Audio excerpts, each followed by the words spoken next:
Astaghfirullah. Atau boleh jadi seorang istri ketika kehilangan suami, boleh jadi saat kehilangan suami merasa sedih, boleh jadi mungkin banyak hak-hak yang belum disempurnakan istri kepada suami sampai ajal menjemput suami, atau mungkin sebaliknya. Ma'asyiral muslimat yang dimuliakan Allah Azza wa Jalla, kita akan membahas dua poin di sini. Pertama, kita akan membahas tentang faedah-faedah kematian orang-orang yang kita cintai. Dan yang kedua, apa amalan yang harus kita kerjakan untuk membahagiakan mereka yang sudah meninggal. Inilah dua poin yang kita akan bahas di pagi menjelang siang ini. Ma'asyiral muslimat yang dimuliakan Allah Subhanahu wa taala, kalau Allah Subhanahu wa taala takdirkan kita memiliki orang tua yang baik, orang tua yang memang taat beribadah kepada Allah Subhanahu wa taala, sebenarnya tidak perlu sedih dengan kematian mereka, karena pertama, bahwa kematian mereka, orang-orang yang kita cintai, yang ketika di dunia mereka memang orang baik, taat beribadah, memiliki akhlak dan muamalah yang baik kepada manusia, dengan meninggalnya mereka sebenarnya mereka akan mendapatkan rahmat Allah Subhanahu wa taala secara penuh. Karena dalam sebuah hadis Nabi sallallahu alaihi wasallam mengatakan, inna lillahi mi'ata rahmatin anzala minha rahmatan wahidatan bainal jinni wal insi wal bahaimi wal hawa, fabiha yata'atafuna wa biha yatarahamuna wa biha ta'tiful wahsyu ala waladiha wa akharallahu tis'an wa tis'ina rahmatan yarhamu biha ibadahu yaumal qiyamah. Kata Nabi SAW dalam sebuah hadis yang dikeluarkan Imam Muslim dari hadis Abi Hurairah radhiyallahu anhu, sesungguhnya Allah Subhanahu wa taala memiliki 100 rahmat. Dari 100 rahmat tersebut hanya satu yang diturunkan Allah ke bumi kepada jin, manusia, hewan jinak dan juga buas. Dengan rahmat tersebut mereka saling mengasihi, saling menyayangi, dan dengan rahmat itu pula binatang buas dapat menyayangi anaknya. Adapun yang 99 rahmat Allah yang lainnya, maka hal itu ditangguhkan Allah, karena Allah hanya akan memberikan kepada hamba-hamba yang saleh pada hari kiamat. Artinya bahwa kalau seandainya orang tua kita meninggal dan mereka orang baik, taat beribadah kepada Allah Subhanahu wa taala, orang tua saleh dan salehah, baik muamalahnya, maka sesungguhnya mereka sudah mendapatkan rahmat yang luas dari Allah setelah kematiannya. Bayangkan satu rahmat saja yang Allah turunkan ke bumi bu, itu sudah cukup satu dengan yang lainnya saling menyayangi. Bagaimana kalau seandainya yang satu digabungkan menjadi 99 rahmat itu menjadi 100 rahmat dan Allah berikan pada kita pada hari kiamat? Tentu ini sebuah karunia dan nikmat yang Allah berikan kepada orang-orang yang meninggal setelah kematian mereka. Makanya satu hari Hammad ibn Salamah rahimahullahu ta'ala dikunjungi oleh seorang ulama besar namanya Sufyan Ats-Tsauri. Jadi Hammad ibn Salamah ini sakit. Datanglah seorang alim namanya Sufyan Ats-Tsauri rahimahullahu ta'ala. Maka Sufyan Ats-Tsauri mengatakan kepada Hammad ibn Salamah, "Ya Aba Salamah, atara yaghfirullahu limithli." Wahai Aba Salamah, bagaimana pendapatmu tentang aku? Apakah Allah akan mengampuni dosa-dosaku? Maka Hammad mengatakan, "Wallahi,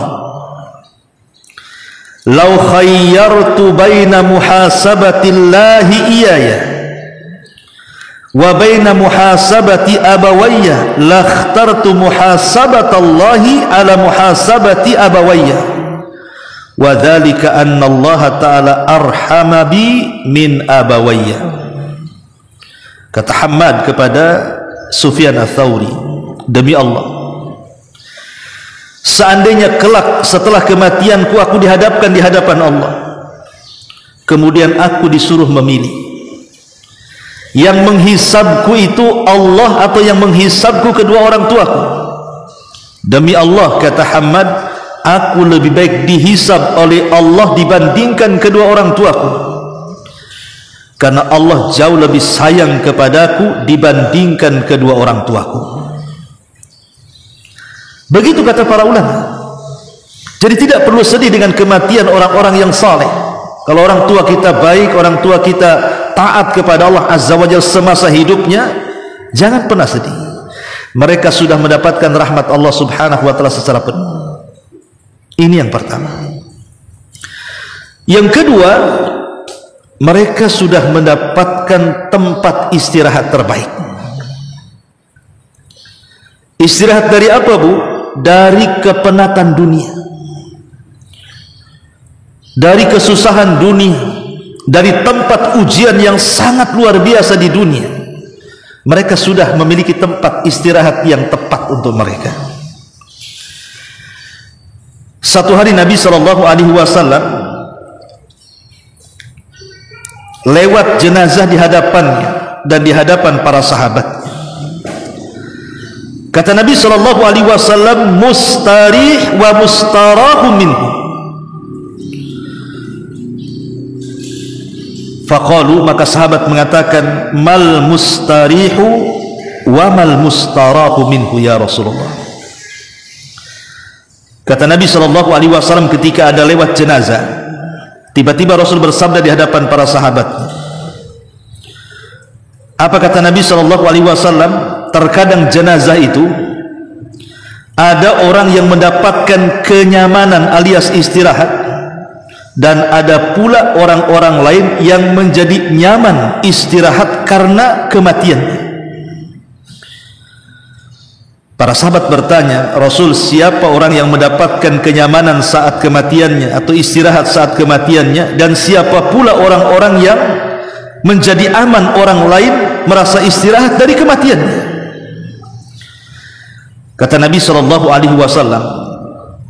"Al-abdul mu'min yastarihu min nasabid dunya wa adhaha, wal abdul fajir yastarihu minhul ibad wal bilad wasyajar wad dawab."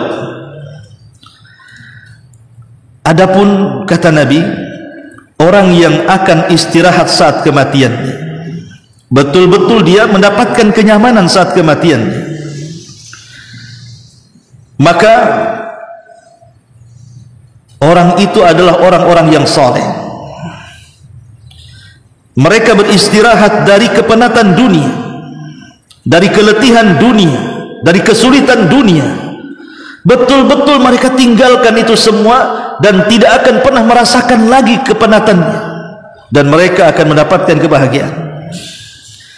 Adapun orang yang meninggal orang lain yang beristirahat dari dia adalah hamba fajir, gemar maksiat, maka hamba Allah yang lainnya, negeri-negeri, pepohonan serta hewan-hewan merasa senang dari gangguannya. Dari hadis ini kita tahu, kalau seandainya orang tua kita ini meninggal dunia dan mereka orang-orang baik, orang-orang saleh, nggak perlu sedih, Bu. Mereka sudah beristirahat. Mereka sudah mendapatkan kenyamanan. Mereka tidak akan lagi tersentuh dengan kepenatan dunia. Mereka tidak akan stres, mereka tidak akan galau, mereka tidak akan tersentuh dengan bala. Enggak, mustahil. Mereka sudah mendapatkan kenyamanan terbaik yang Allah berikan kepada mereka. Jadi apa yang disedihkan? Ini yang kedua. Yang ketiga, mereka sudah berjumpa dengan orang-orang yang mereka cintai. Disebutkan dalam sebuah hadis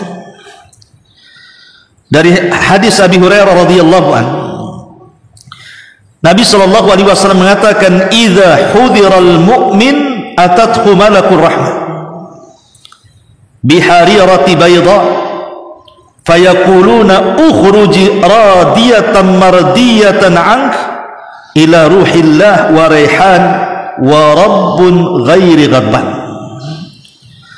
fatakhruju ka'at'iya birihil miski hatta annahu la yunawiluhu ba'duhum ba'dha hatta ya'tuna bihi babas sama fayaquluna ma atyaba hadhihi ar-rih allati ja'atkum minal ardi faya'tuna bihi arwahal mu'minin falahum ashaddu farahan bihi min ahadikum bighaibihi yakdamu alaihi fayas'alunahu madza fa'ala fulan madza fa'ala fulan fayaquluna da'uhu fa innahu kana fi ghammid dunya. Kata Nabi sallallahu alaihi wasallam, apabila seorang mukmin ketika meninggal dunia, maka akan datang para malaikat rahmat dengan membawa sutra putih dan mereka berkata, keluarlah dalam keadaan redha dan diridhoi menuju rahmat dan rezeki dari Allah yang sangat luas. Kemudian kembalilah menuju Rabb yang tidak akan murka lagi kepadamu. Kemudian ruh itu keluar, tiba-tiba mengeluarkan bau harum seharum misk. Kemudian sebagian malaikat memindah-mindahkan ruh tersebut kepada sebagian yang lainnya, sehingga para malaikat pembawa ruh tersebut menuju pintu langit, dan mereka para malaikat yang berada di langit sana berkata, betapa wanginya bau orang ini yang kalian bawa dari bumi. Kemudian mereka pun membawanya kepada ruh-ruh orang-orang yang beriman. Dipertemukan ruh-ruh dengan orang-orang yang beriman yang sudah meninggal sebelumnya. Mungkin kalau suaminya dulu meninggal duluan dan suaminya orang soleh, istrinya kemudian nyusul dan istrinya juga solehah, itu akan ketemu turuhnya tuh. Atau dengan saudara-saudara kita yang seiman, dengan pasangan-pasangan kita yang soleh dan soleh, akan ketemu tuh nanti dengan ruh-ruh orang yang beriman, dan mereka sangat bahagia dengan kedatangannya melebihi yang hilang. Dan kemudian datang kepadanya, kemudian mereka berkata, apa yang telah dilakukan si fulan, apa yang telah dilakukan si fulan. Kemudian mereka berkata, biarkanlah dia, istirahatkan dulu dia, jangan ganggu dulu dia, sesungguhnya dia masih merasakan kegundahan dunia, katanya. Artinya apa yang disedihkan lagi kematian orang tua kita kalau mereka orang baik, kalau mereka orang soleh, kalau mereka orang yang taat kepada Allah dan Rasulnya. Mereka sudah berjumpa dengan orang-orang yang mereka cintai. Jadi kalau seandainya ibu suaminya meninggal dunia, jangan ibu lah, yang lain aja, nanti betul-betul pula besok meninggal pula. Contoh umpamanya yang lain, ya. Ada seorang istri meninggal suaminya taat, soleh, baik, kemudian ibu pula menyusut, nanti ruhnya ibu ketemu dengan suami itu, ya. Begitu juga orang tua kita, mungkin tinggal satu orang tua kita, kan, ibu kita atau bapak sudah meninggal duluan, dan kita tahu, kita kenal kedua orang tua kita orang baik, orang soleh. Jangan sedih kita, mereka sudah berjumpa dengan orang-orang yang mereka cintai. Ini yang ketiga. Yang keempat, dengan kematian mereka, orang-orang tua kita yang kita cintai itu, atau orang-orang yang kita cintai itu, hakikatnya mereka sudah berhenti dari maksiat yang menyebabkan mereka diazab. Orang kalau sudah meninggal kan sudah nggak maksiat lagi. Kalau dia orang jahat, berarti kalau meninggal kan berhenti kejahatannya tuh. Dia tidak lagi durhaka kepada Allah dan Rasulnya karena orang sudah meninggal. Tapi kalau seandainya mereka orang baik, Bu, mereka orang baik, orang tua kita ini orang baik, minimalnya mereka pulang membawa kebaikan mereka. Karena percuma juga kalau seandainya usia kita dipanjangkan, usia orang tua kita dipanjangkan, usia pasangan kita dipanjangkan, kalau usia itu tidak berkah, dipenuhi dengan maksiat, mati lebih baik daripada hidup lama kemudian penuh maksiat, kan? Makanya Nabi SAW mengatakan dalam sebuah hadis yang dikeluarkan Imam Tirmidzi, khairun nasi man tala umruhu wa hasuna amaluhu. Sebaik-baik manusia, kata Rasul, orang yang dipanjangkan umurnya, baik pula lah amalannya.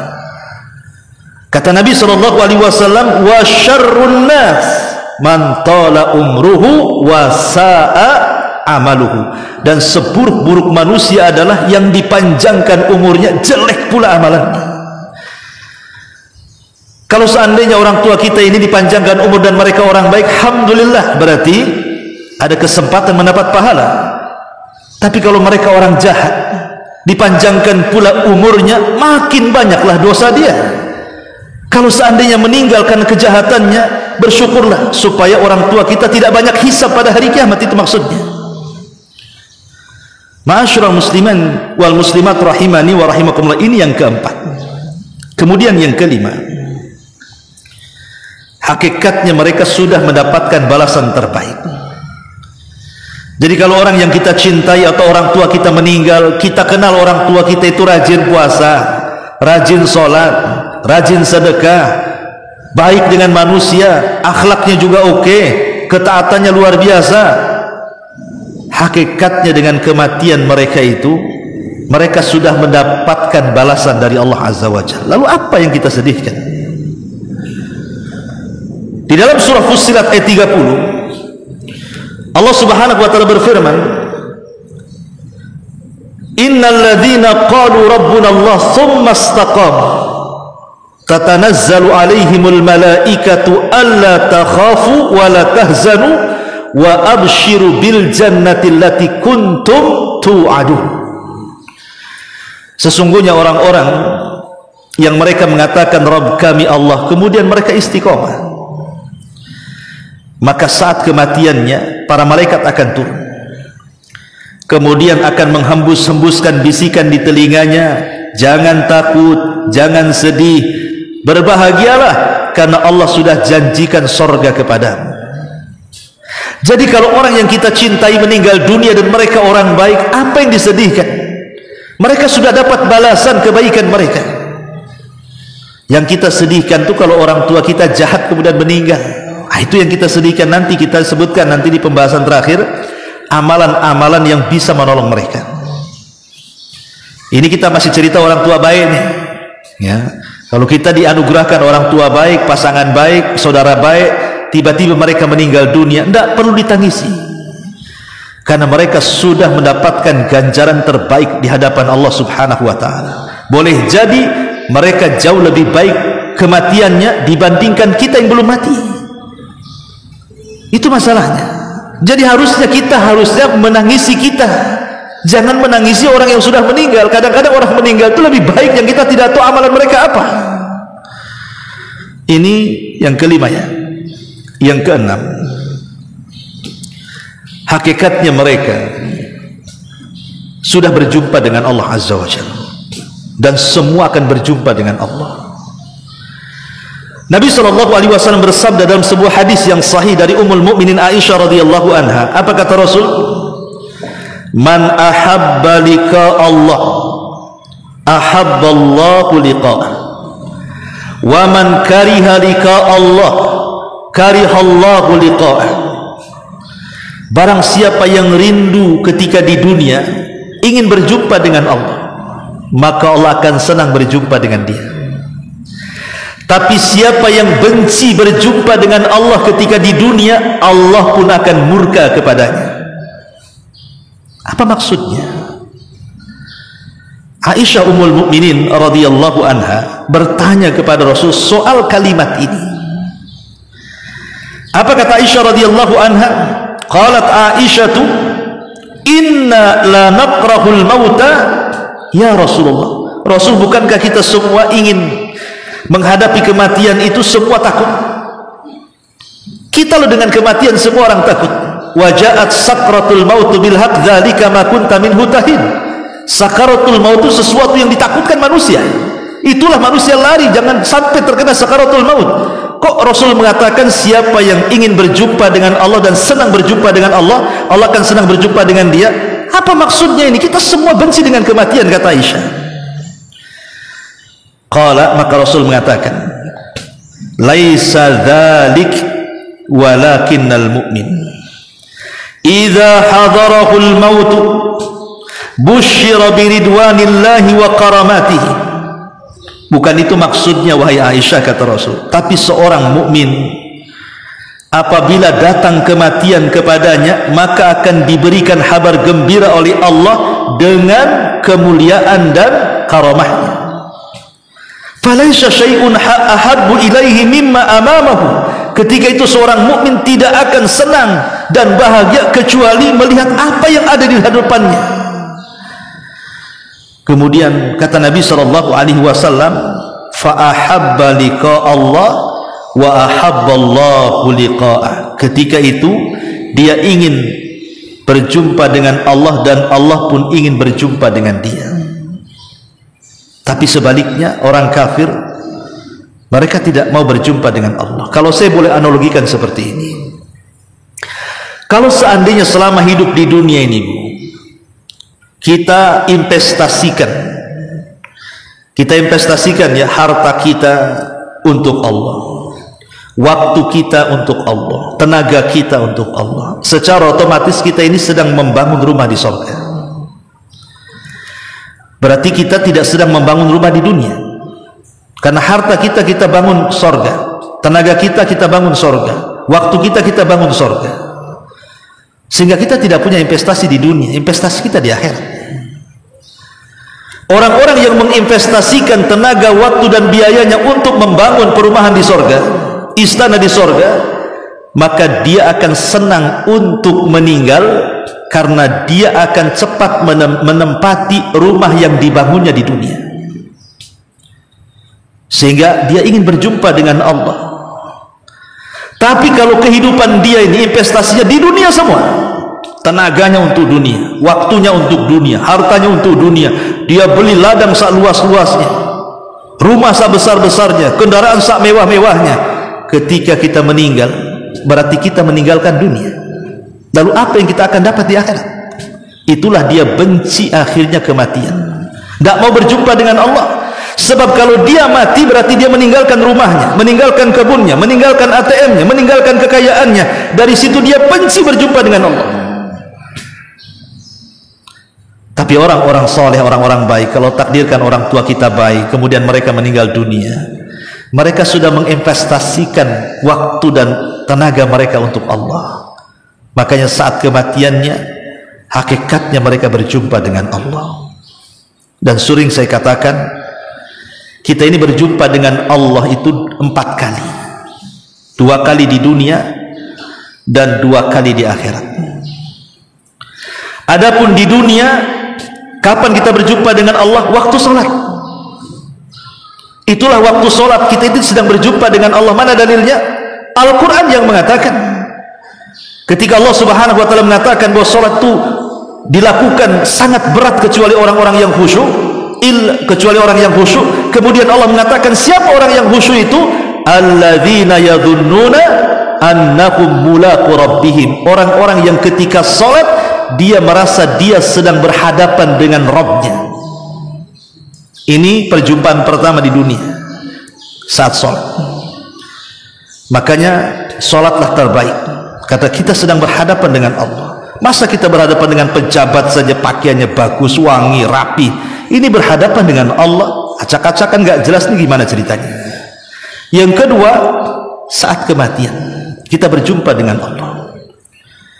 Karena ruhnya seorang mukmin dalam hadis Bara bin Azib yang panjang sekali yang disebutkan oleh Sahih Bukhari dan Muslim itu, ruhnya seorang mukmin yang sudah dikain kafankan dari sutra dari sorga dan wangian yang bau itu diangkat ke langit.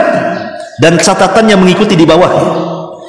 Dia akan menembus langit pertama, kedua sampai ketujuh, kemudian berjumpa dengan Allah. Apa kata Allah? Kembalikan ruh ke dalam jasadnya, angkat catatannya, letakkan fil illiyin. Ini perjumpaan kedua dengan Allah saat kematian. Dua-duanya di dunia dan di akhirat. Pertama di padang mahsyar, Allah mengatakan dalam Al-Quran, wa ja'a rabbuka wal malaku saffan saffan, dan Rabbmu akan datang sementara malaikat bersaf-saf. Kemudian Allah perintahkan jahanam untuk digeret, kemudian ditampakkan di hadapan manusia di padang mahsyar. Kata Rasul, jahanam itu memiliki 70.000 tali kekang. Setiap satu tali kekang digeret 70.000 malaikat. Di situ manusia akan memandang Allah. Dan yang terakhir tentu di sorga. Itulah yang disebutkan dalam Al-Quran az-ziyadah, tambahan nikmat yang lebih nikmat dibandingkan sorga itu sendiri, perjumpaan kita dengan Allah. Ini yang keenam. Jadi tidak perlu sedih dengan kematian orang tua kita yang baik, yang soleh, yang taat, atau pasangan kita yang kita cintai sementara mereka orang soleh dan soleha. Mereka hakikatnya sudah berjumpa dengan Allah. Dan yang keenam, yang ketujuh, mereka sudah mendapatkan nikmat badan. Kita belum mendapatkan nikmat badan di dunia. Karena kita di dunia ini nikmat sebentar, susahnya banyak. Tertawa sebentar, sedihnya banyak. Berkumpul sebentar, pisahnya banyak. Itulah orang hidup di dunia. Wa tilkal ayyam nudawiluha bainan nas, kata Allah. Manusia itu diputar hari-hari, tidak mungkin dalam satu kondisi. Manusia itu kadang sedih, kadang senang, kadang menangis, kadang tertawa, kadang berkumpul, kadang berpisah, kadang galau, kadang bahagia. Itulah manusia. Tapi orang-orang saleh, orang-orang baik, kalau mereka meninggal dunia, maka mereka sudah akan mendapatkan nikmat badan. Nikmat badan itu, badan mereka akan dibentuk. Yang dulu mungkin di dunia hitam, jelek, kriwil, keriting, atau apa namanya, atau di dunia dia cacat, pincang, tidak jelas, mungkin buta, mungkin tuli, mungkin tidak bisa bicara, mungkin banyak cacat ketika di dunia. Tapi setelah kematian nggak ada cacat lagi, tidak akan tuli lagi, tidak akan buta lagi, tidak akan gila lagi. Bahkan Allah bentuk fisiknya sebaik mungkin. Ingat ketika Rasulullah SAW menceritakan tentang penduduk sorga, ala dha'fir riwayah, walaupun sebagian riwayatnya lemah kata para ulama, tapi dikuatkan hadis yang lain, bahwa penduduk sorga itu hati mereka seperti hati Nabi Ayub, wajah mereka seperti wajah Nabi Yusuf, dan postur tubuh mereka seperti postur Adam alaihissalam. Sempurna mana lagi? Tidak ada manusia yang paling tampan kecuali Nabi Yusuf. Tidak ada hati yang paling lembut kecuali Nabi Ayub. Dan tidak ada postur tubuh segagah Adam alaihissalam. Dan itu kita akan dapati itu semuanya. Ma'asyiral muslimat yang dimuliakan Allah Azza wa Jalla, ini sekali lagi kalau orang tua kita orang baik. Kalau orang tua kita ahli sholat, ahli puasa, ahli tahajud, ahli zikir, ahli-ahli yang lainnya, muamalahnya baik, akhlaknya baik, tidak perlu sedih dengan kematian mereka. Mereka sudah mendapatkan yang terbaik. Masalahnya kalau orang tua kita ini jahat, ya sholat tapi akhlaknya jelek, ataupun mungkin sholatnya bolong-bolong, atau puasanya juga suka-suka dia, tapi dia muslim, dia meninggal dalam keadaan muslim. Kita tidak cerita orang kafir. Kalau cerita orang kafir langsung masuk neraka. Kita nggak mau cerita orang kafir. Orang kafir, orang musyrik, orang murtad, munafik, keyakinan itu semua masuk neraka, kekal di dalamnya, nggak ada cerita.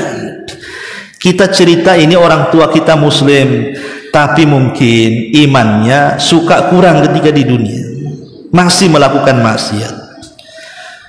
Ini yang perlu kita khawatirkan. Kalau kita punya orang tua yang kurang-kurang bahasanya, kurang ibadahnya, kurang taatnya, banyak maksiatnya, lah inilah yang harus kita khawatirkan, yang harus kita sedihkan.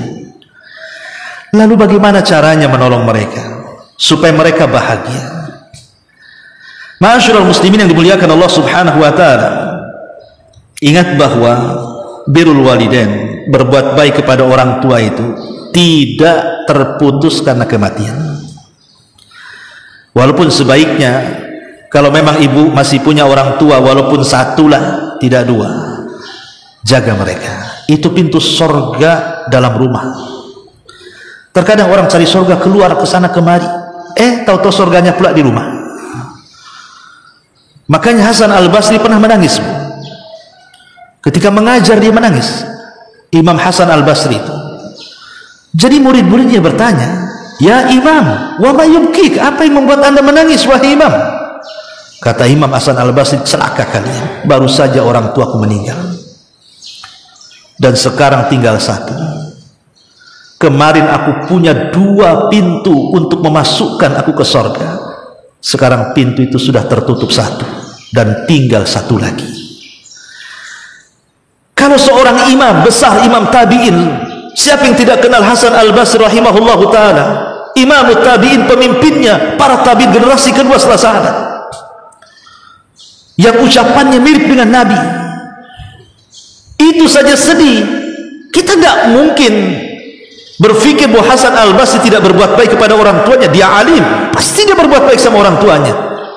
Kalau sekelas Hasan Al-Basri sedih karena kematian orang tuanya dan mengatakan, "Celaka kalian, kemarin 2 pintu masih terbuka, sekarang mati satu, pintu tinggal satu lagi," harusnya ucapan ini diucapkan kita, bukan mereka. Tapi kita kadang-kadang tidak terpikir ke situ. Masih ada orang tua pun tidak juga kita berbuat baik kepada mereka, yang ada durhaka kepada mereka, naudzubillah. Setelah kematian barulah dia menyesal. Kenapa dulu ketika orang tua hidup kok tidak berbuat baik? Tetapi namanya keadilan dan rahmat itu luas. Allah tidak menutup birrul walidain itu dengan kematian. Masih ada waktu, mumpung kita masih hidup, ada waktu kita berbuat baik kepada mereka setelah kematiannya. Bagaimana caranya? Ini pembahasan kedua. Ma'asyiral muslimin yang dimuliakan Allah Subhanahu wa taala, yang pertama, cara berbuat baik kepada mereka orang tua kita yang sudah meninggal dunia, al-istighfar lahum. Banyak-banyak istighfar, memintakan ampun akan dosa-dosa orang tua kita. Tetapi ketika kita berdoa memintakan ampun harus ada adabnya. Jangan langsung begini, Bu, "Ya Allah, ampunilah dosa kedua orang tua." Bukan begitu caranya. Tetapi doakan dulu kita sendiri, baru doakan orang tua. "Ya Allah, ampuni dosa-dosa saya dan ampuni dosa orang tua." Karena yang perlu ampunan bukan orang tua saja, kita juga perlu ampunan. Maka berdoalah mulai dari diri sendiri. Itu adab doa. Jadi kalau kita mendoakan orang tua kita dengan ampunan, doakan dulu kita, "Ya Allah, ampuni dosa-dosa saya dan ampunilah dosa kedua orang tua."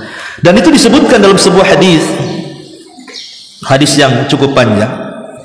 Tapi di ujung hadis Rasul mengatakan, "Istaghfiru li akhikum fa innahu an yus'al." Mintakan ampun akan saudara kalian yang sudah meninggal. Maka amalan yang paling bermanfaat kepada orang tua yang sudah meninggal atau orang-orang yang kita cintai yang meninggal, maka beristighfarlah dengan cara minta kepada Allah ampunan untuk kita yang berdoa, kemudian minta ampunan akan dosa-dosa orang-orang yang sudah meninggalkan kita. Dan istighfar itu, Bu, itu terdiri dari 2 makna. Kalau kita mengatakan Allahumma gfirli wali walidayya, ya Allah ampuni dosaku dan kedua orang tuaku, apa sih maknanya? Kita sering istighfar itu apa makna istighfar itu? Makna istighfar itu satu, kita meminta kepada Allah agar aib dan dosa kita ditutup. Yang kedua, minta kepada Allah agar dosa yang kita lakukan di dunia diampuni di akhirat. Itulah makna istighfar. Karena istighfar itu dari kalimat ghafara. Makanya dalam dunia peperangan ada namanya helm perang. Itu dalam bahasa disebut al-mighfar. Mighfar itu untuk menjaga kepala supaya tidak langsung terkena senjata kepala kita, maka dikasih helm. Dalam bahasa Arab helm itu migfar namanya, dari kalimat ghafara. Maknanya apa? Maknanya supaya kepala kita tertutup, itu secara bahasa. Tapi secara istilah, semoga dosa dan aib kita ditutup. Satu aib dibongkar oleh di dunia, Bu, habis kita. Jangan cerita banyak aib. Kita ini pasti, saya, ibu, siapapun, tidak ada yang nggak punya aib. Kita ini semua punya aib. Ada yang kita tutup-tutupi, bahkan kepada orang terdekat kita, kepada istri kita, anak kita, orang tua kita. Terkadang kita malu kalau seandainya aib kita terbongkar kepada mereka. Makanya kenapa Nabi SAW mengatakan, man satara musliman satarahullahu yaumal qiyamah. Siapa yang menutup aib seorang muslim, Allah tutup aibnya pada hari kiamat. Karena kalau satu aib aja dibongkar, habis kita ini. Lihat tuh, kita lihat sekarang kan dunia medsos tuh. Mungkin ada seorang pejabat keceletot ngomong, akhirnya diviralkan netizen. Yang tadinya dipuji-puji, habis dimaki-maki. Itu baru satu aib, keceletot ngomong tuh. Salah ngomong, salah bicara. Tapi udah dibully satu Indonesia tuh, netizen tuh, kelas kakap tuh. Indonesia kan paling tinggi tuh netizennya, paling luar biasa, itu paling jahat, ya kan? Kalau sudah dibully netizen Indonesia, Israel aja tumbang kan. Ya. Ma'asyiral muslimin wal muslimat rahimani wa rahimakumullah. Jadi ketika kita memintakan ampun kepada diri kita dan orang tua kita, maknanya, ya Allah, tutupi aib kita di dunia dan tutupilah aib orang tua kita. Jangan sampai keburukannya dibicarakan orang. Kalau orang baik, tentu orang-orang itu memuji dia lah kan gitu. Tapi sekali orang tua kita ini jahat kemudian meninggal, ada ya orang yang senang akhirnya puas lah. Saya meninggal dia itu puas sekali, saya sudah terbalaskan dengan kematiannya katanya kan. Kita minta supaya di dunia orang tua kita tidak dibicarakan buruk sama orang. Sudahlah, cukup, dia sudah meninggal, sudah. Nanti urusan dia dengan Allah. Yang kedua, kita minta dengan istighfar itu agar kita yang meminta kepada Allah, dosa-dosa kita selama di dunia, Allah tidak azab kita. Dan dosa-dosa orang tua kita yang sudah meninggal dunia atau pasangan-pasangan yang kita cintai ketika di dunia, jangan sampai Allah azab. Ampuni mereka. Itulah mana istighfar. Jadi penting, ini yang pertama, minta kepada Allah Subhanahu wa ta'ala agar mereka diampuni. Satu. Yang kedua, al-infad atau infadhu ahdihima min ba'dihima. Sekiranya orang tua kita punya wasiat, sebelum meninggal dia punya wasiat, tapi wasiatnya bagus. Kalau wasiatnya jahat, jangan dilakukan. Kalau wasiatnya tidak benar, jangan dilaksanakan. Tapi kalau wasiatnya baik, lakukan. Umpamanya orang tua sudah sebelum meninggal, karena dia punya harta banyak, nah saya ada harta, jangan untuk waris semua ya, itu sumbangkan tuh sebagian harta untuk fakir miskin, untuk pembangunan masjid, untuk ini, untuk itu. Ini kan wasiat baik, maka sempurnakan wasiat itu. Tetapi ingat, walaupun orang tua minta separuh harta, tidak boleh diberikan semuanya, karena wasiat itu paling banyak 1/3 saja. Jangan sampai mendolimi ahli waris. Walaupun orang tuanya berwasiat semua hartanya diinfakkan, tidak boleh. Atau separuh hartanya diinfakkan, tidak boleh. Kita selaku ahli waris cukup keluarkan 1/3 saja, 2/3-nya untuk ahli waris. Jangan sampai ahli waris jadi pengemis, jadinya habis hartanya. Ini yang kedua. Apalagi kalau wasiatnya bukan harta, seperti yang dilakukan siapa? Umar bin Abdul Aziz rahimahullah ta'ala. Bayangkan kematiannya, tidak membawa harta, padahal dia orang nomor 1 khalifah, tapi meninggal tak bawa harta, hanya beberapa dinar saja dia bawa. Tapi apa katanya Umar bin Abdul Aziz kepada anak-anaknya? Aku tidak pernah meninggalkan harta untuk kalian, karena kalau seandainya aku tinggalkan harta kepada kalian dan kalian menjadi orang jahat, maka aku menjadi wasilah kejahatan kalian. Tapi aku wasiatkan kalian untuk bertakwa kepada Allah, karena siapapun yang bertakwa kepada Allah, harta akan mengikut kalian. Subhanallah, wasiat Umar bin Abdul Aziz. Ketika sudah meninggal, anak-anaknya baik-baik. Bahkan anaknya kaya-kaya.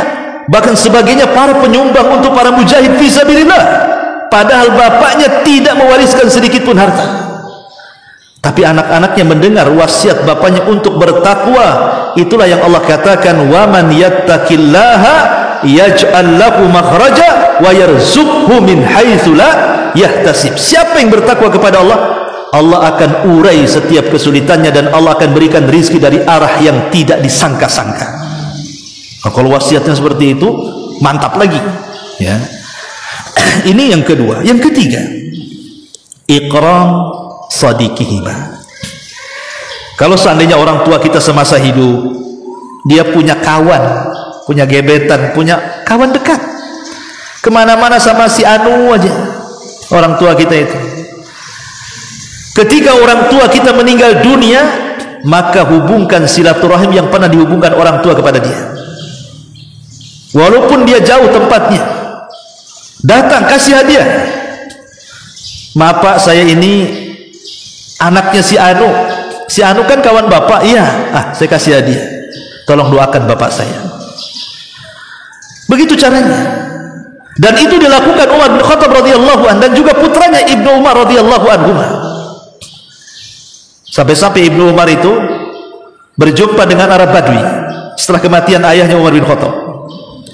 Tiba-tiba hartanya dikasih semua, unta-untanya dikasih dia. Zaman dulu kan kendaraannya unta, bukan hanya pakaiannya, uang untanya ambil. Jadi kata muridnya Ibnu Umar itu, ya Ibnu Umar, cukuplah kau kasih serban. Itu Arab Badui itu, tidak senang itu. Kenapa kau kasih semua sama dia, katanya. Ibnu Umar mengatakan, celaka engkau. Dia adalah orang yang ketika bapakku hidup, dia suka dengan dia, makanya aku kasih. Seperti itu. Ini birrul walidain ketika kematian. Karena kalau seandainya kita baik dengan kawan-kawan orang tua kita, dia akan mendoakan bapak kita, akan mendoakan emak kita, akan mendoakan orang-orang yang kita cintai. Ini yang ketiga. Yang keempat, kata para ulama, as-sadaqatu fihima, bersedekah untuk keduanya. Dari semua amalan yang tidak ada perselisihan ulama sampai atau tidak sampai, hanya ada dua. Dari semua amalan yang pahalanya akan sampai kepada orang mati tanpa ada khilaf ulama, tidak Syafi'i, tidak Hambali, tidak Hanafi, tidak Maliki, semua madhab sepakat, hanya ada dua. Pertama doa, dan tadi saya sudah jelaskan doa istighfar, dan yang kedua sedekah. Adapun yang lainnya diperselisihkan para ulama. Ada yang mengatakan sampai, ada yang mengatakan tidak. Seperti pahala baca Quran, perselisihan ulama. Ada yang mengatakan sampai, ada yang tidak. Seperti menghajikan orang tua, ada yang sampai, ada yang tidak. Seperti berkorban untuk orang tua, ada yang mengatakan sampai, ada yang mengatakan tidak. Pokoknya yang lain diperselisihkan ulama. Kita tidak membahas perselisihan, tapi kita cerita yang disepakati saja, biar enak, jelas. Kalau kita beramal sampai, gitu maksudnya. Sedekah. Dan kalau bisa sedekah itu yang sifatnya mengalir. Seperti apa? Wakaf. Itu wakaf itu mengalir tuh. Pamannya bangun masjid, ya, masjid kan dipakai terus. Bangun madrasah, bangun pesantren, yang sifatnya dipakai terus. Tapi kalau ngasih makan habis gitu saja, ya. Tapi kalau kita infaknya yang sifatnya mengalir terus-terusan dipakai, pemain sajadah untuk masjid, mushaf Al-Quran ditaruh di masjid dibaca terus sama orang kan, gitu ya. Itu sedekah terbaik.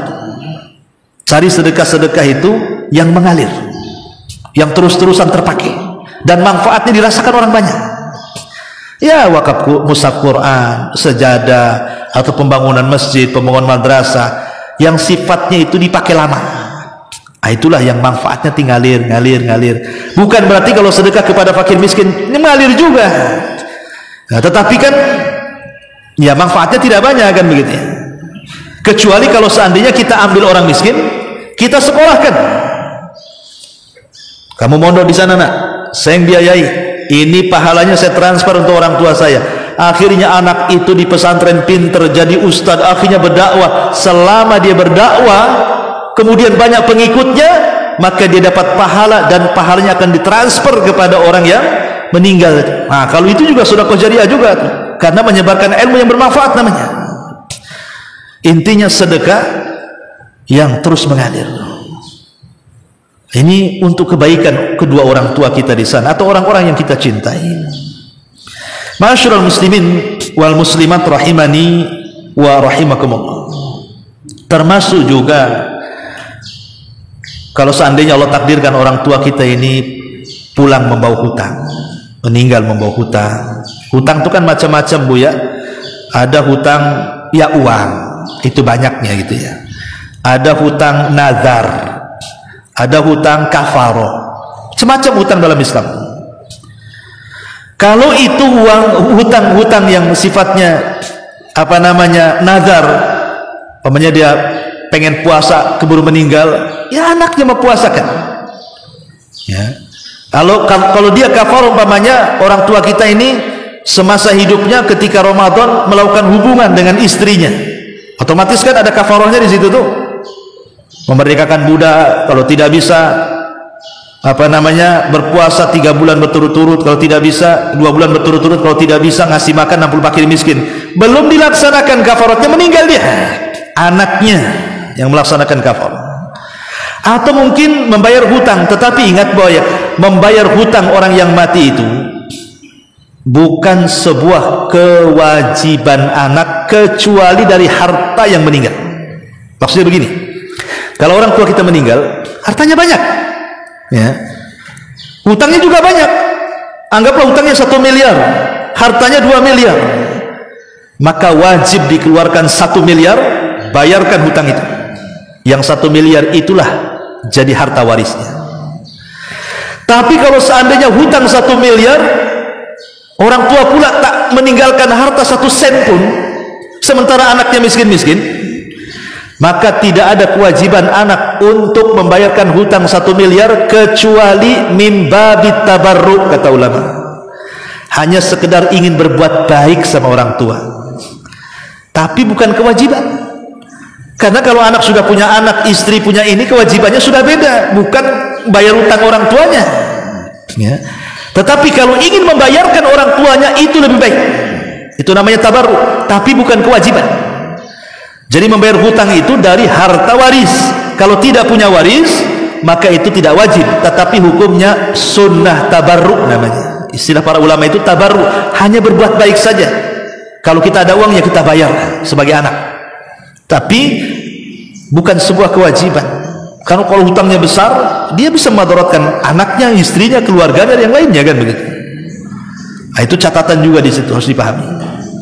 Ma'asyiral muslimin wal muslimat rahimani wa rahimakumullah. Dan yang terakhir, tentunya juga doa yang terbaik. Macam mana lafadznya? Semana caranya kita berdoa untuk orang tua kita yang meninggal itu? Apa yang harus kita minta kepada Allah untuk mereka? Ma'asyiral muslimin wal muslimat rahimani wa rahimakumullah. Dalam surah Al-Mu'minun ayat 118 Allah mengatakan, Rabbighfir warham wa anta khairul rahimin. Ya Allah, ampuni, rahmati, dan Engkau sebaik-baik zat yang memberikan rahmat. Dari sini kita tahu bahwa doa terbaik bagi orang yang meninggal dunia, pertama doa ampunan, yang kedua doa rahmat, dan yang ketiga, ini juga tak kalah pentingnya, doakan supaya mereka dimantapkan dalam jawaban. Sebagaimana Rasul mengatakan, istaghfiru li akhikum fa innahul an yus'al. Mintalah ampun kepada saudara kalian karena mereka sedang ditanya. Ditanya siapa Tuhannya, ditanya siapa nabinya, ditanya siapa agamanya, apa agamanya. Berarti 3 perkara yang kita minta kepada Allah. Ya Allah, ampuni dosa saya. Dosa kita dulu ya, saya sudah katakan ini adab. Minta kepada Allah agar dosa kita diampuni. Baru setelah itu kita mengatakan, ya Allah, ampuni dosa kedua orang tua saya. Ya Allah, rahmatilah kedua orang tua saya. Ya Allah, tetapkan jawaban. bagi kedua orang tua saya. Ustaz, orang tua saya sudah lama dikubur. Walaupun sudah lama dikubur, memang dalam hadis itu ketika pertanyaan malaikat Munkar dan Nakir itu ketika dikubur, tetapi kita terus meminta kepada Allah, karena kita tidak tahu tentang alam gaib. Alam kubur kan kita tidak tahu, hanya Allah yang tahu. Kita hanya meminta tafaul kepada Allah agar orang tua kita diampuni, dirahmati, dan ditetapkan jawabannya, karena 3 kunci ini yang menyelamatkan dia dari siksa kubur.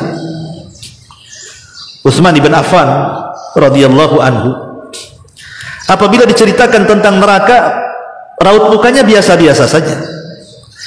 Tapi kalau sudah diceritakan tentang alam kubur, menangis sejadi-jadinya tuh Utsman bin Affan. Jadi ditanyalah, Utsman, aneh kau ini, cerita neraka biasa-biasa saja, cerita kuburan bisa nangis senangis-nangisnya. Apa kata Utsman? Celaka kalian, wailakum, kalian tidak tahu kuburan itu apa, kata Utsman. Kuburan itu bisa saja raudun min riyadil jannah au hufratun min hufarin nar, katanya. Kuburan ini bisa saja menjadi taman menuju taman-taman sorga, atau jangan salah, kuburan itu menjadi lubang dari lubang-lubang mengarah ke neraka. Kalau dia selamat di kuburan, kata Utsman, selamat kau di sana. Kalau kau tak selamat di kuburan, jangan harap kau selamat di sana, katanya. Ya. Makanya kita mumpung kiamat belum dikiamatkan, masih ada kesempatan orang tua kita ada di kuburan, orang-orang yang kita cintai di kuburan. Ini kesempatan membahagiakan mereka, menyelamatkan mereka. Sembari kita juga minta diselamatkan dan diampuni dosanya, minta kepada Allah untuk keselamatan mereka, kebahagiaan mereka. Dan banyak juga mungkin doa-doa yang lain yang umum, seperti mamanya para ulama mengajarkan, Allahumma ifsah lahu fi qabrihi maddal basari wafrus qabrahu min firasil jannah. Ya Allah, luaskan kuburannya, ya Allah, hamparkan tikar sorga di hadapannya. Atau Allahumma unkulhu ila jannatil khulud, Allahumma arhamhu tahtal ardi wasturhu yawmal ardi wala tukhirruhu yawma yub'atsun. Ya Allah, pindahkan orang yang kita cintai ke sorga yang mengekalkan, berikan dia rahmat di bawah bumi ini, tutuplah auratnya dan kesalahannya kelak ketika catatan dihamparkan di hadapan Rabbnya, dan semoga tidak dihinakan pada hari ketika dibangkitkan. Nah, bisa juga doa seperti itu. Ibu nggak bisa bahasa Arab, tidak apa-apa, pakai bahasa Indonesia kan nggak masalah, ya. Tapi kalau pakai bahasa Arab tentu lebih baik lagi. Allahumma aminhu min fazai yaumil qiyamah. Ya Allah, berilah keamanan bagi orang tuaku di hari nanti ketika rasa takut meliputi. Allahumma anishu fi wajratihi wa fi wahsyatihi wa fi ghurbatihi. Ya Allah, temanilah dia dengan orang baik saat rasa takutnya, saat kesendiriannya, dan begitu seterusnya. Karena orang kalau masuk kuburan itu tidak ada kawan di situ. Saya nggak bisa bayangkan, ya. Coba Bu, Ibu renungkan sesaat, ya. Kalau saya sediakan satu tempat kamar, ya, kamar agak, anggaplah Ibu dikurung dalam rumah oleh suami. Di rumah itu, Bu, nggak ada listrik, nggak ada AC, nggak ada kipas angin, nggak ada handphone, nggak ada apa-apa, kosong belum, rumah kosong. Kemudian Ibu diletakkan dalam rumah, dikunci dari luar. Kira-kira, Bu, apa yang Ibu rasakan? Stres, Bu. Kalau ada HP, masih main HP. Kalau panas masih ada AC. Ini nggak ada. Sudah rumah nggak pakai pelapon, pakai bonde, spandek kan gitu ya. Pendek pula, makin panas, gelisah, tak ada makan, tak ada minum, tak ada apa-apa. Saya nggak yakin satu hari Ibu bisa kerasan di situ. Mungkin besok itu sudah lapor polisi, disiksa suaminya, kan begitu, Bu. Itu satu hari kita dikurung tuh, nggak ada apa-apa, coba. Lah, orang di kuburan itu bukan satu hari dan tidak mungkin lagi ke dunia. Dia akan tetap di situ sampai kiamat dibangkitkan. Iya, kalau kosong belum kayak rumah. Kalau dia orang jahat, didatangkan kalajengking, datangkan ular, datangkan macam-macam di situ. Dengan azab kubur yang luar biasa, yang pernah dilihat Nabi SAW dalam peristiwa Isra Mi'raj itu, ruhnya dibawa ke neraka, kemudian digoreng dan ditungku. Kalau dia pezina, ada yang dirobek kemudian sampai ke tengkunya. Kalau dia para pendusta, ada yang dibentur kepalanya. Kalau dia suka meninggalkan sholat. Jadi bukan perkara remeh dalam kuburan itu. Makanya kenapa kita selalu berdoa sebelum salam dalam salat itu, Allahumma inni a'udzubika min adzabi jahannam wa min adzabil qabri wa min fitnatil mahya wal mamat wa min syarri fitnati masihid dajjal. Itu kita baca setiap salat itu. Ya Allah, aku berlindung dari azab jahannam, dari azab kubur, dari fitnah kehidupan dan kematian, dari jeleknya fitnah dajjal. Kita minta kepada Allah itu setiap salat, mau wajibnya mau sunnahnya sebelum salam, dari fitnah kubur. Karena kondisinya, coba bayangkan kalau kita mati sekarang, kiamatnya ratusan tahun lagi, berapa lagi kita hidup di kuburan tuh nunggu kiamat? Coba kalau kita berpikir soal itu, kenapa Rasulullah SAW sampai mengatakan kuntu nahaitukum an ziyaratil kubur fazuruha, dulu kularang kalian ziarah kubur, sekarang berziarah kubur. Supaya apa? Tudzakirukumul akhirah. Dengan melihat kubur itu loh, kita teringatkan dengan akhirat, dengan kematian, bahwa kita juga akan masuk juga ke liang lahat. Makanya ketika kita masuk saja, salam kita apa? Assalamualaikum ya ahlad diyar minal mu'minina wal muslimin wa inna insyaallahu bikumul lahikun. Keselamatan wahai penduduk kubur, dari kalangan kaum mukminin dan kaum muslimin, kami juga akan nyusul kalian. Salamnya saja sudah menunjukkan kita diingatkan dengan kematian. Tapi berapa banyak orang yang lewat di kuburan hanya lewat saja. Contoh, antum dari sini nih, dari ibu-ibu kan dari sini ke Batu Haji kan lewat kuburan Tamyang. Ada nggak perasaan ketika lewat kuburan itu bahwa kita juga akan menyusul? Liriklah sedikit. Ustadz, kalau malam lirik tidak bisa, nggak takut. Ya lewatnya jangan malam-malam, kalau jam 1 melirik nanti pula yang dilihat lain pula di situ.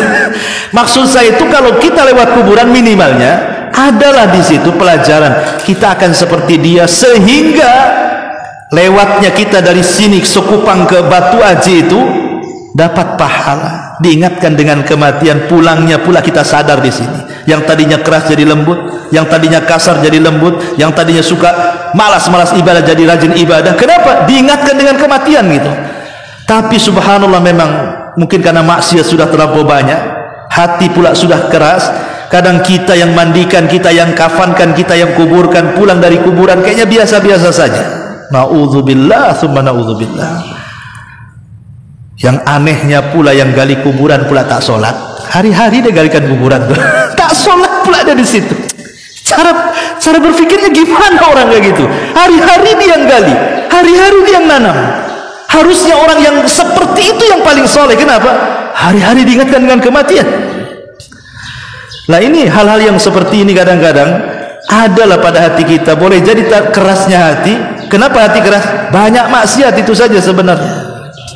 Kalau kurang-kurang maksiat, insya Allah hati makin lembut-lembut. Karena maksiat itu menodai titik hitam. Satu maksiat, satu titik hitam. Dua maksiat, kalau ribuan maksiat, titik hitamnya juga ribuan dalam hati. Kalau sudah seperti itu, kata Allah, kalla balrana ala qulubihim. Kalau sudah wrong, menutup hati, udah. Dia tidak akan memandang yang ma'ruf itu ma'ruf, dan tidak akan memandang yang mungkar itu mungkar. Naudzubillah. Inilah diantara pembahasan di siang pagi hari ini. Ibu, sebelum saya tutup, biasa kita buat tanya jawab. Silahkan kalau ada yang mau bertanya seputar tema yang kita jelaskan di siang ini.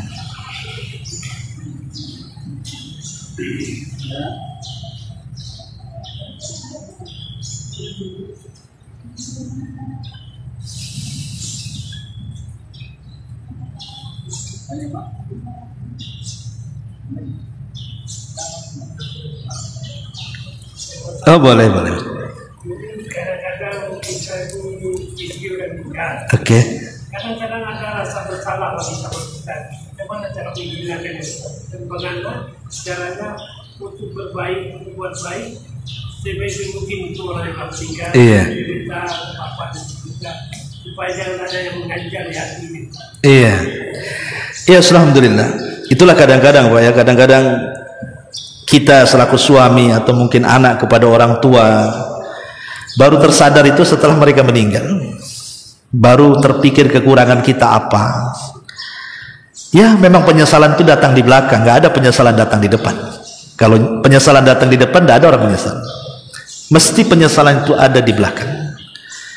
Dan terkadang kesedihan-kesedihan meninggal orang yang kita cintai itu terkadang sampai membuat kita sakit. Contoh saja, di zaman Nabi, putri Nabi Ruqayyah, Zainab bintu Rasulillah, Zainab putra Nabi, menikah dengan Abul As ibn Rabi. Abul As ibn Rabi dan Zainab ini kan percontohan suami istri yang luar biasa kecintaannya itu, percontohan rumah tangga lah. Putri Nabi namanya Zainab dengan Abul As ibn Rabi ini.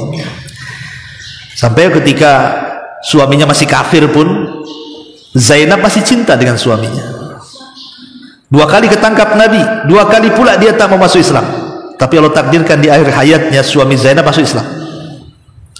Tapi tidak lama hidup dengan Zainab. 1 tahun setelah masuk Islam, kemudian diboyong ke di kota Madinah. Zainab sakit-sakitan kemudian meninggal. Beberapa bulan setelahnya kepikiran oleh suaminya, akhirnya meninggal.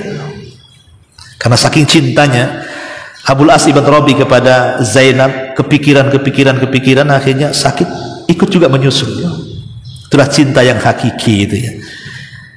Kalau sekarang kan mana ada suami istri meninggal, kawin lagi lah. Nggak usah sedih-sedih. Memang sudah ada itu orang sebelah kan.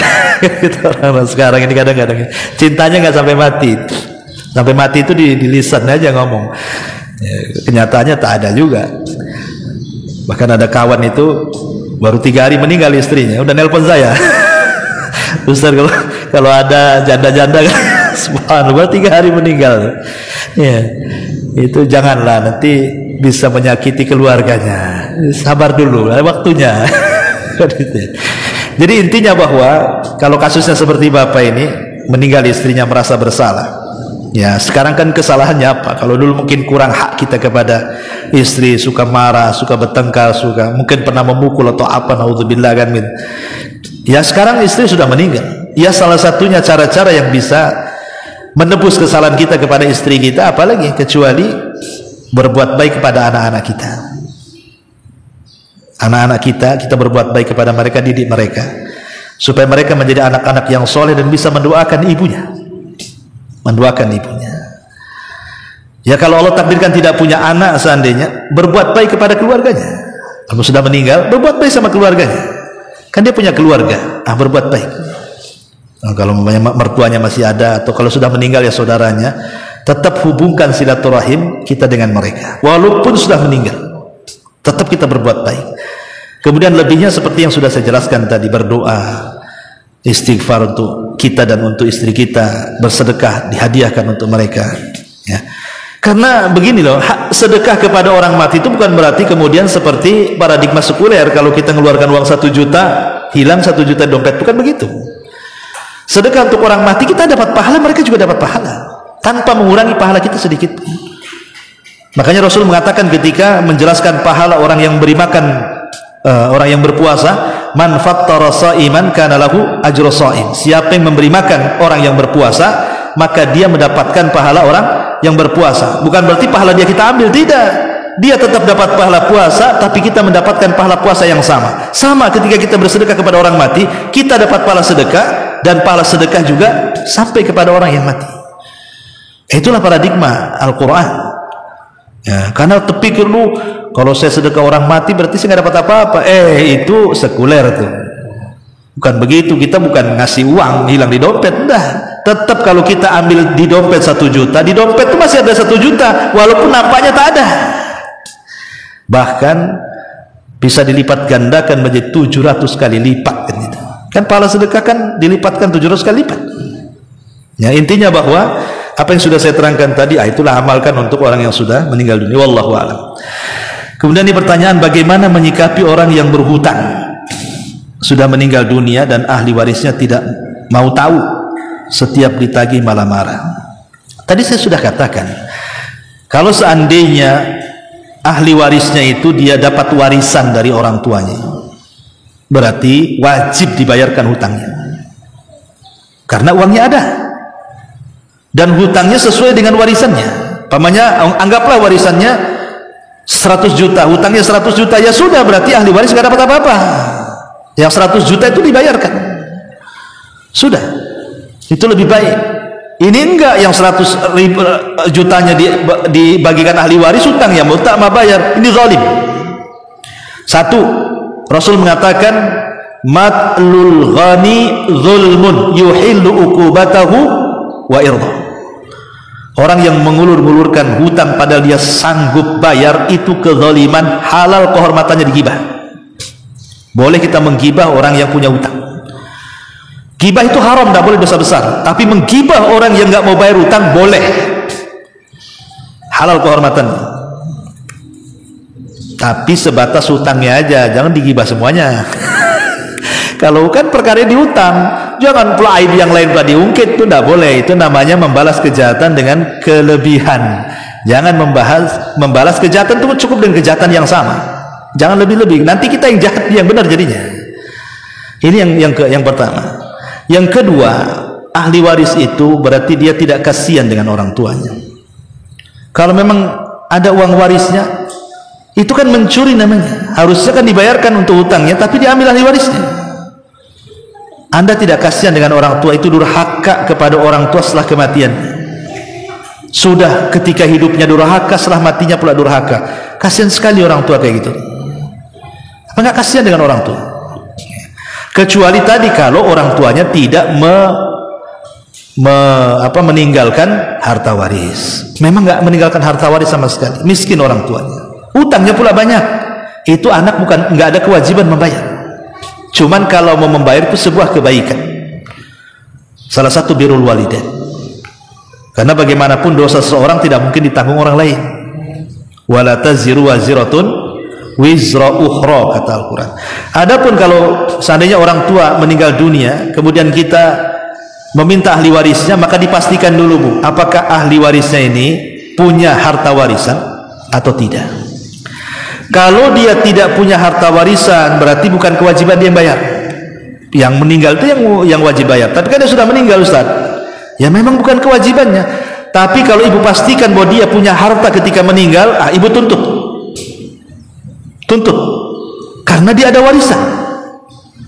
Ya, itulah warisan itu untuk bayar hutang ke ibu tuh. Tapi kalau dipastikan dia nggak dapat apa-apa, sebaiknya ikhlaskan. Bayar di akhirat lebih baik dibandingkan bayar di dunia, Bu. Kenapa? Karena itu yang kita hajatkan kelak pada hari ketika Allah hadapkan kita dengan orang-orang yang menzalimi kita. Ingat, orang yang mati syahid itu kalau mati pasti diampuni dosanya, kecuali dia terlilit hutang.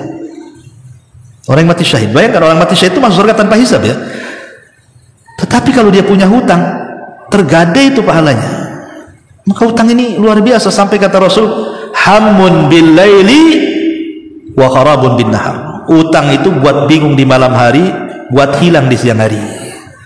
Malam stres, siangnya hilang. Itulah orang punya utang, kata Nabi. Ya. Makanya lihat, kalau memang tidak punya warisan, ya sudah, ikhlaskan saja. Insya Allah balasan Allah jauh lebih baik. Karena nanti pada hari kiamat orang-orang yang menzalimi kita akan dihadapkan di kontor. Kemudian kita akan mengatakan, dulu kau punya utang, bayar. Dia mengatakan, aku tak punya apa-apa. Nggak apa-apa, pahalamu aja saya ambil. Akhirnya pahalanya akan diambil.